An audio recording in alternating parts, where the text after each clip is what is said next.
la structure de l'Église selon l'Évangile. Et à ce sujet, je vous exhorte à faire attention à ces chrétiens qui veulent, justement, renverser la structure de l'Église de Jésus-Christ. Et j'entends déjà certains d'entre eux qui vont exprimer les mauvaises expériences qu'ils ont faites avec les responsables de leurs églises, ceci afin de justifier leur indépendance. Pourtant, l'Évangile nous a avertis à ce sujet, non ? Qu'il ne faut pas suivre un serviteur de Dieu aveuglément, mais qu'avant de lui faire confiance, il faut s'assurer qu'il porte de bons fruits. Et faites aussi attention à ces chrétiens qui utilisent un verset de la parole de Dieu en le sortant de son contexte, donc à mauvais escient. Car nous avons besoin de considérer un verset en regardant l'ensemble de l'Évangile, et non isolé. Autrement chacun peut interpréter un verset comme il l'entend. Comme l'exemple des chrétiens qui se servent de ce verset où il est dit qu'il n'y a plus ni homme ni femme dans le but de justifier leur indépendance.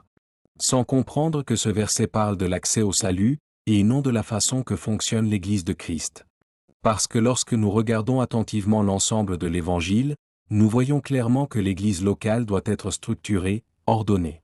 En effet, l'Église de Jésus-Christ ne vit pas dans le désordre, mais elle doit œuvrer d'un seul cœur.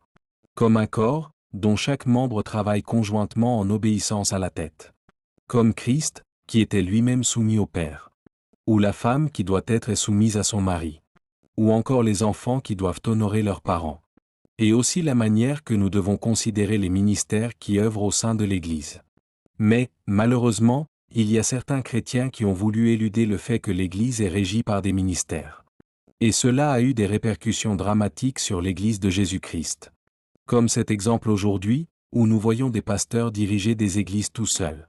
Et cet état de fait existe aussi sur Internet. Et pourtant, c'est contraire à ce que nous enseigne l'Évangile. En réalité, beaucoup d'églises vivent aujourd'hui dans le désordre. Et cela vient, justement, qu'elles ne suivent pas les directives qui ont été données par les apôtres.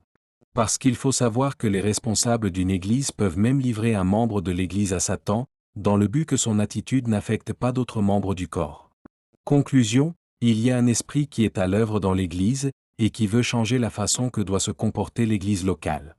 Mais nous ne devons pas laisser cet esprit pervertir l'église de Jésus-Christ.